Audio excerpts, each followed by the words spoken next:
Side look at what's put these trams out of action. See the cracks? Can you see it? Yeah, and the rust too. This is one of the worst ones we found. Now discovered in 11 of the 12 Spanish-made Inner West light rail cars as engineers work out a repair which could take anywhere from 3 to 18 months. It looks like not a good structural design. It follows reports of similar cracks in CAF Urbos trams in the UK, Serbia and France. The advice I have from Sydney Trains is this is likely to be a design flaw. Obviously, the manufacturer, unsurprisingly, has a different view. The opposition argues the former Premier, once saying Australia and New South Wales are not good at building trains, has come back to haunt the government. I think it's time to back Australian manufacturing. We aren't going to be manufacturing everything onshore here in our state. We never will. No country around the world does that. As commuters, students. Now that is an absolute bloody lie. New South Wales Government Railways had the Everleigh workshops right there at Redfern Station, which is now the university where you see all the round porthole windows are. And I used to go in there with my father when we used to make our own steam engines.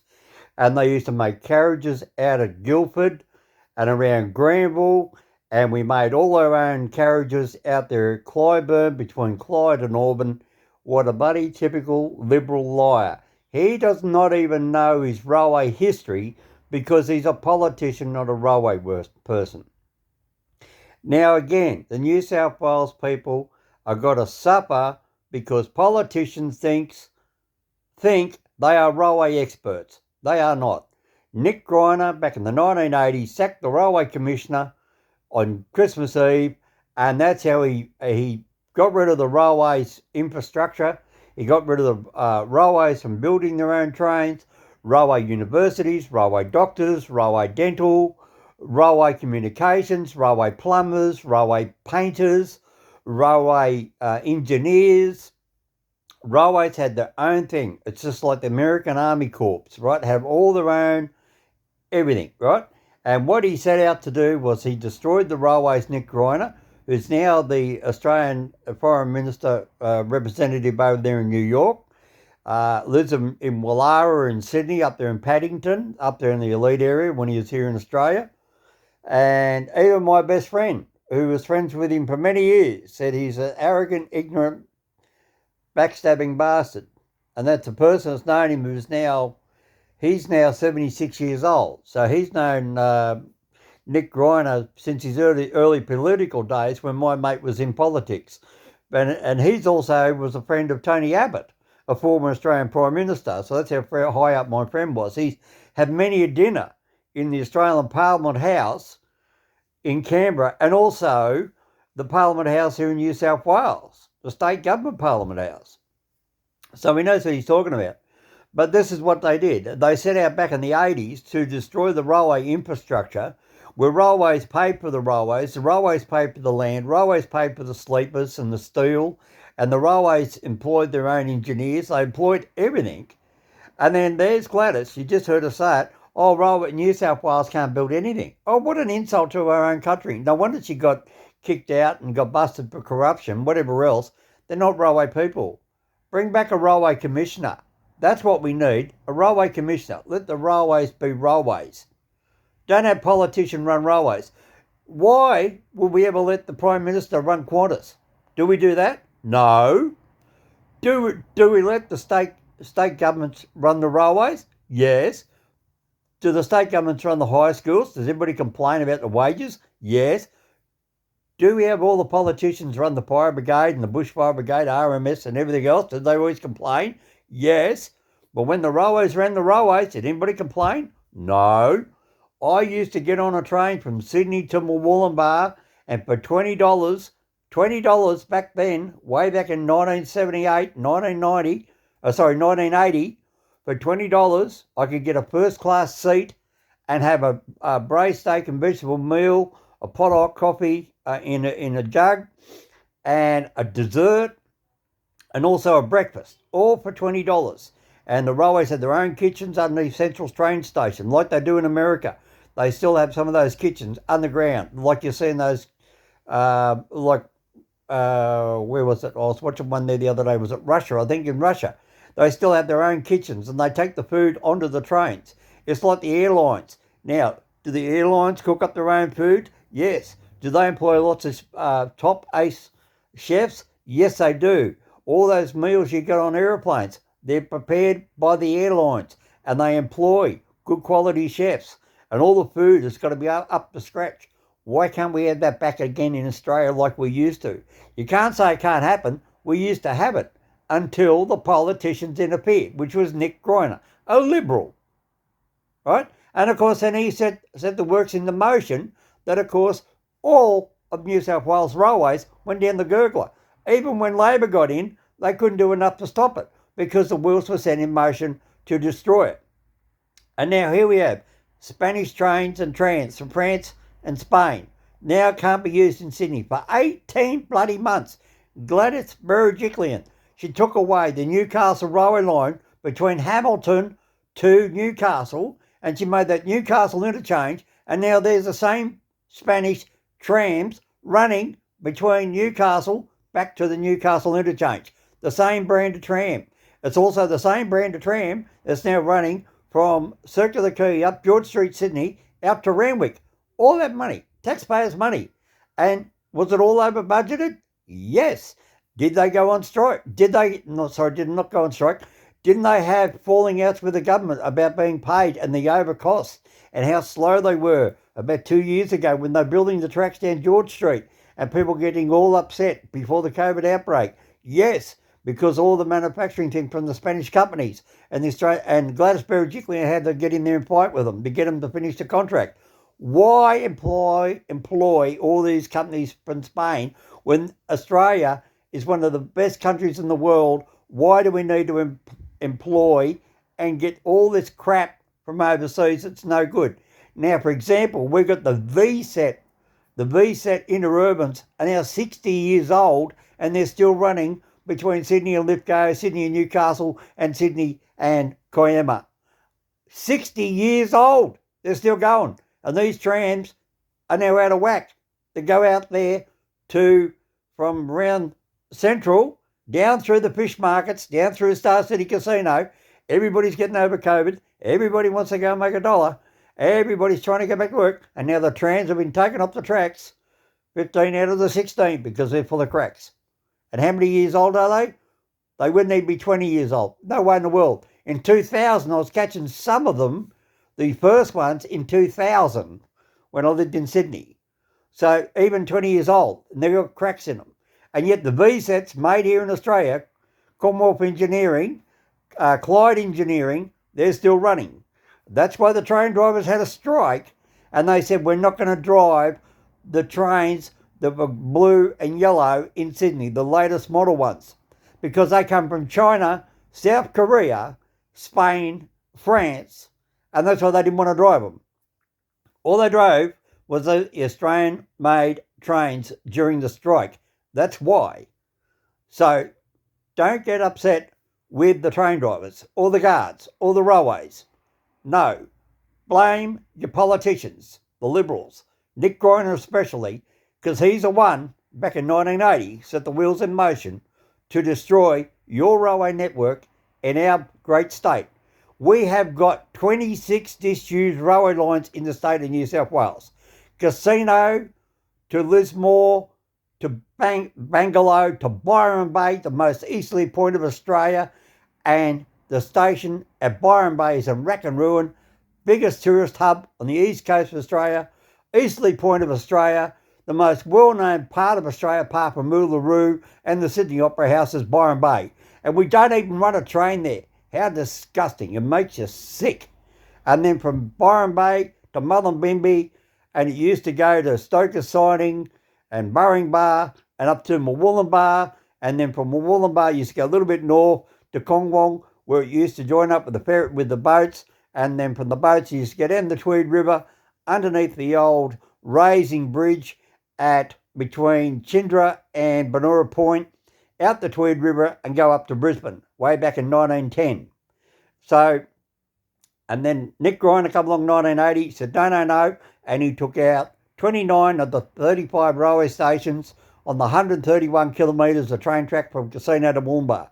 Then he said, there's no train stations up there anymore. We don't need the local diesel sets, the 2-car diesels like the Byron Bay solar power train or the 620 900 class deb sets running up and down the train tracks. There's no platform, so therefore then we won't have a local train service. We'll just run the XPT when it gets up there of a night time and up there in the morning. So people, if they want to go from Casino to Lismore or to Byron Bay, they can get on the XPT at 4:30 in the morning to go to Byron Bay, but then they had to wait till 4:30 in the afternoon to come back from Byron Bay to go back to Casino. But if you want to go the other way, you'd have to leave Murwillumbah at 3:30 in the afternoon, and you'd have to wait and go down to, say, Casino. You'd have to wait till 4:30 in the morning to go back from Casino back to Murwillumbah, because all they wanted to do was run the Sydney XPT and wait for it to go all the way 800 kilometres north to Casino to go to Murwillumbah. And then they said, well, it doesn't make enough money, we'll close down the railway line. But back in 1978, the Murwillumbah train station alone made $22 million a year. The cost of the line to maintain it from Murwillumbah to Casino was $11 million a year, and it sold $22 million in tickets alone from Murwillumbah to Central. Not Murwillumbah to Byron Bay, not Murwillumbah to Stoke Exciting, not Murwillumbah to Casino, not Murwillumbah to Casino, or anywhere else, or Coffs Harbour, or Grafton, or Kempsey, or Mackay, or anywhere, right, in Queensland or anywhere, or even freight.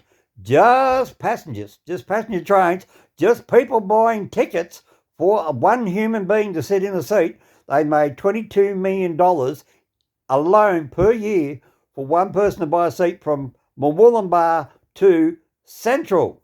And that's not Murwillumbah to Strathfield or Murwillumbah to St Mary's or Blacktown or Bondi or Cronulla or anywhere else, just to Central. They made $22 million a year. So, and then Nick Greiner come in, got rid of the railway commissioner, and you destroyed the railways. So if you don't have trams in Sydney, love your Liberals. They're the ones that done it, and they started doing it 40 years ago, probably before half of you people were even born. So there you go. And I'm over 60. I know. I lived it. I worked on the railways. Anyway, let's see what else I've got to say. Now face delays on replacement buses. It's not fair, but because you need the money, everyone need the money. The least thing that the government can do here is make sure that passengers don't have to pay for that inferior service. I have put that to Transport for New South Wales. It's a decision to be made by government. So no free ride with a long way to go. Paul Kanak, 7 News. Chris Minns here, New South Wales Labor leader. I'm joined with Joe Halen, the member for Summerhill and the Shadow Minister for Transport. And look, we're seeing firsthand the real world impacts of the government's decision and obsession to build things overseas. You end up with the worst of all worlds. No service, no savings, no jobs. No jobs right here in New South Wales. At the end of the day, the taxpayer pays more, the blowouts rack up, and the people of New South Wales, the taxpayers and the commuters, pay more. At the end of the day, we have to start thinking how much extra the taxpayers of New South Wales are paying to send these jobs overseas. As I said, you end up with the worst of all worlds. No service, no savings, no jobs right here in New South Wales. I think this is the metaphor, the example, the line in the sand for the New South Wales government. We need to stop building transport infrastructure overseas and start backing Australian ingenuity, engineering and know-how. We can do it right here in Australia. When I first got elected to New South Wales Parliament, the rhetoric from the government of the day over and over again was that it was too expensive to build transport infrastructure in New South Wales. But the last 6 major transport projects have blown out by orders of magnitude of 40 to 50%, erasing any savings measures that the government of the day was insisting the taxpayer was not on the hook for. Now, this is a crazy form of inverse economics where the taxpayer ends up paying more for a service that, as you can see, is defective. Far better to build bespoke transport infrastructure right here in New South Wales, similar to the way Queensland, Victoria and Western Australia are pursuing. We can do it. We've got the know-how. We've done it before. The savings need to be in right. place, We've done it before. It can happen in New South Wales, and I'm urging the Premier of this state, Dominic Perrottet, to reverse course, acknowledge this scandal and ensure that future transport projects are built right here in this state. Joe? Thanks, Chris. Joe Halen, Shadow Minister for Transport. Well, this shutdown is more than just an inconvenience for passengers. It's now a handbrake on the economic recovery for this part of Sydney and Sydney's CBD. It couldn't have come at a worse time for businesses along this route who are desperate for patrons to be back spending their money. Instead, the government has shut down this line for up to a year and a half, forcing thousands of passengers onto slower replacement buses. This route serves major employment areas like Pyrmont, Ultimo, Haymarket, the fish markets, all of which are desperately trying to recover, get back on their feet post-COVID. Thanks to the government's shutdown of this Inner West line, it's now harder. It's now harder for workers to get to work. It's now harder for students to get to school. And it's harder for customers to get to restaurants, bars and retail businesses that are desperate for their patronage. This closure, though, is not just a handbrake on the economy, it's also a handbrake on our students' learning. This route serves 12 high schools directly along this line, 12 high schools that rely on this transport service for those thousands of students to get to school. With the HSC exam starting just tomorrow, those kids now don't have to worry. With the HSC exam starting tomorrow, it's not just about those kids worrying about their exams, but getting there on time. We now know that this has been the toughest year for the class of 2021. Lockdown, remote learning, unprecedented educational preparation, hardships. But now they have to worry about getting to their exams on time as well. The replacement bus service is not a like-for-like scenario. These buses take almost double the time to get from A to B. The least thing that the government can do here is make sure that passengers don't have to pay for that inferior service. The government bought 12 overseas-made trams that now won't operate for a year and a half. The least they can do is make the bus service free for passengers. Happy to take questions. Talk about value for money. The Premier Australia saying it's all about value for money and weighing up whether or not the local industry does get some of this investment, but doesn't their record show they've not invested a cent in the local industry? Yeah, look, the Transport Department's an absolute mess. Procurement is an absolute mess. It's a scandal what's happening on the Inner West line. At the end of the day, their track record is appalling when it comes to foreign procurement for transport assets. You've got ferries that won't travel at night, can't fit under bridges. You've got the intercity fleet that's more than a year delayed and millions of dollars over budget. And the inner city light rail, the other project built in Spain, is $1.7 billion over budget, which is more than the original budget for the entire project. So On your I just think Gladys! we need to stop this On your what is Gladys! quite clearly laughable rhetoric from the government that in the end the taxpayer is better off building these things overseas. Why don't we have good domestic manufacturing and good jobs right here in New South Wales? We and at the used same to, buddy time boy, save the before taxpayers you some were money? born. We're going to have our procurement strategy in place for the next election. We know that, but we also know it can be done. Queensland, Victoria and Western Australia all have strong procurement guidelines in place to build public transport infrastructure. I'm convinced it can be done in New South Wales, and it's no longer a lost leader in terms of the taxpayer. These projects show blowouts, disruption and cost will all come off the back of their foreign procurement strategy. Right, so basically, Victoria, South Australia, West Australia and Queensland are building all their own trains, all their own carriages. Victoria has reopened the public passenger train service from Melbourne right out to Mildura, Echuca. They've opened it right back out to Ballarat and Ararat and changed over to standard gauge. They've got rid of the broad gauge and they've also got rid of the narrow gauge. The whole of Victoria is now 90% standard gauge, the same gauge as New South Wales, because they can run their freight trains from anywhere in South Australia, Western Australia, come any way they like through Victoria to get up to Albury, to come up to Sydney, because it's a one standard gauge. And back in the 1960s, we had a very big thing called Standardise Australia, because the Japanese in World War II laughed at Australia. The Japanese said, "Oh, Australia's easy. Let's go bomb Australia. We've got 3'6" in Queensland, 4'8" in New South Wales, 3'6" and 5" in Victoria. Then we've got standardised gauge in South Australia. And then they had broad and narrow gauge in Western Australia. So that's why we started standardising way back in the 1950s and brought it back in between Sydney and Melbourne in the 1960s. There's a video called Standardise. Go and have a look at it. It's a very old video. People used to change over at Albury. That's why when you look at Albury train station on the Melbourne end, you'll see that old platform on the side where the Victorian broad gauge train used to come in. And me as a little tiny kid used to have to get off at 3 o'clock in the morning in the freezing cold Albury and get out of a nice warm New South Wales train into a bloody Victorian train and cross over and sit on a bloody seat instead of having a sleeping berth and then travel all the way down to Melbourne. And of course, when you got 200-300 people getting up at 4 o'clock in the morning, little tiny kids and prams and gosh knows what, that's why we standardised. So that's what we were doing way back in the 60s. We're building our own train carriages. We're building our own everything.